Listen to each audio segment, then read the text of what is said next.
we're 300 million active users worldwide in digital assets. It means it gets to, essentially, it's growing at 185%. We get to 600 million plus, call it 750 million by the end of this year. Even if we have a slow year, we get to 500 million. The year after, it's 1 billion. The year after that, it's 2 billion. The year after that, it's 4 billion, right? So the speed of which this is coming, people do not comprehend.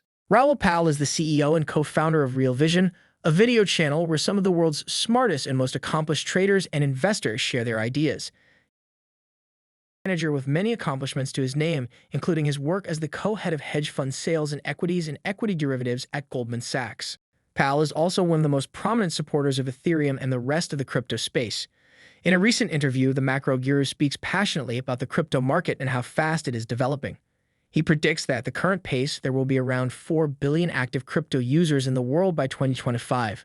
With that speed, he adds that the space will also easily grow from its current $2 trillion market cap to over $200 trillion within the next 8 years. According to the former Goldman Sachs executive, the growth of the cryptocurrency space will exceed just the development of the few top coins and tokens.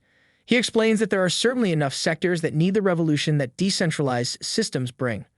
From securities to real estate to the music industry, Pal believes that there is still a lot of space for many other tokens to develop and flourish. Before we get to Pal's interview, please ensure you give this video a thumbs up and subscribe to the channel. We appreciate all our viewers and subscribers for their continued support. Doesn't that mean that the technology can succeed without most of the coins that we see now succeeding? Right? It becomes this underlying layer or infrastructure for all of this technology of the future, but that has nothing to do with the individual coins necessarily that exist now. It depends. I mean, what we're seeing is the market figuring out that it's no longer good enough just to be faster, cheaper, alternative to Ethereum or whatever it may be, or more private than Bitcoin.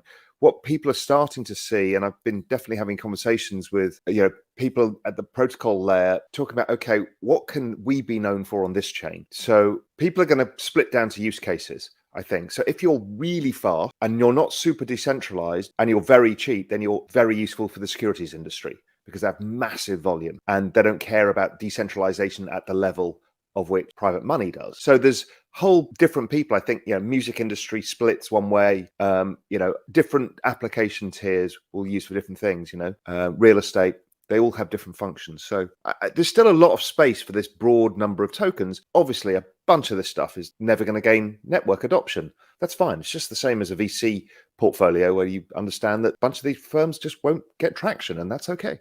Good. And brand is undervalued as an intangible on the balance sheet. So what you're going to do is turn brand, and brand is community and network, into a tangible. So what the hell are all of these companies going to be worth?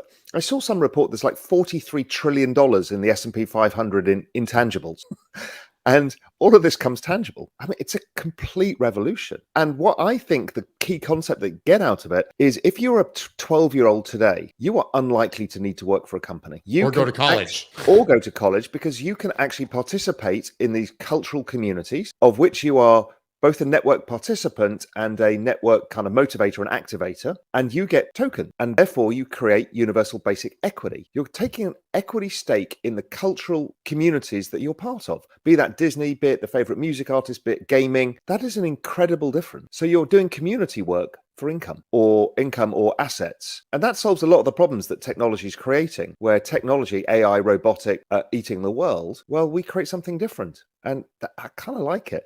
It also creates a very different community. If you're on Twitter, it's a toxic cesspool of people insulting you all day and a bunch of really nice people trying to learn from each other. And it's really difficult. But when in a token world, what happens is, if you want your community to thrive and your token to therefore maintain value or increase in value, you're going to only encourage certain types of behavior. And generally, good behavior is going to be rewarded by the community. So you're going to change the nature, because we all are overwhelmed by social media and what it means to us and how complex it is to have everybody shouting at us all day. But when you go to an environment where it's driven by the token, it changes. You see that in Discord channels. People aren't mean to each other. They're just enthusiastic. Pal also gives his prediction for the development of the space.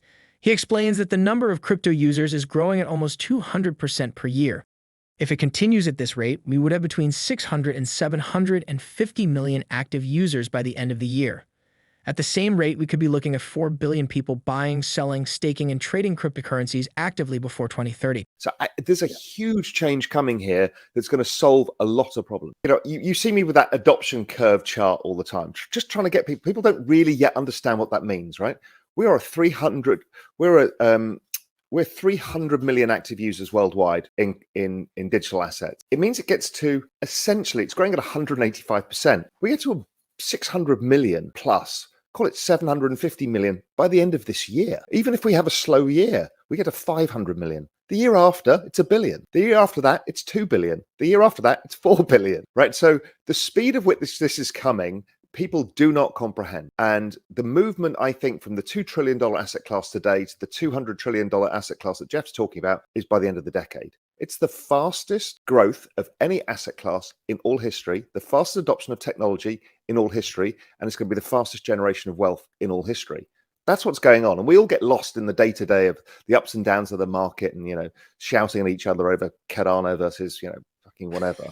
And it's just all noise. It's just noise, because you've got the biggest, fastest secular trend any of us will ever live through, and we can participate. We don't have to be VCs. We don't have to be the rich dude who's got the access. You just need to get involved, and also keep a very open mind. As Jeff and I have been trying to explain here, this is not about Bitcoin. It's not about Ethereum. It's about a complete and total business model revolution. So it's not just financial. It's everything. And once people open their minds to it, you'll see how big this is. If you are doubtful about the possibility of such massive adoption before the end of the decade, listen to Pal talking about why you should not be. If you take the adoption chart, when I always talk about living in the future, what does that mean? What does it mean to have 3 or 4 billion people in 6 years' time? Well, it means a complete change in everything we're doing. And that's not Bitcoin and Ethereum accruing all the value. That is what Jeff's talking about. That's social tokens, community tokens, NFTs,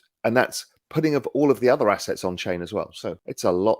There's a lot about to happen. I know we have to go, but one more question. Can the technology actually scale to that level of adoption? Again, people have a tendency to look at today. Well, we can't do that speed. Of course, we can. No, but everyone's going to build it, right? That's how it works. Everyone does this all the time. They always take the present and say, well, that's impossible. But the present is not static, because every day is a new day and every day things move forward. So if you were to extrapolate the rate of change of development within these protocols, well, they're moving at lightning speed. Lightning being a classic example. It didn't exist 2 years ago, and now it exists. Right. So who the hell, what is going to come out of this space?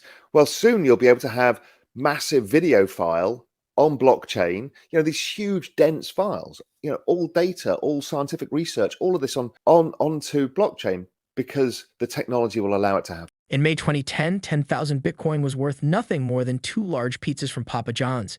Here we are 12 years later with 1 Bitcoin worth over $46,000 with an all-time high of $69,000. As Raoul Pal stated, it is no longer about Bitcoin going to $100,000 or Ethereum going to $10,000 or more. We already know that is going to happen. It is no longer a matter of if. It is a matter of when. What matters more now is the revolution, the limitless possibilities that cryptocurrencies, NFTs, the metaverse, and Web3 present. History is being made here, people. Very soon, we are all going to be congratulating ourselves for being a part of the movement.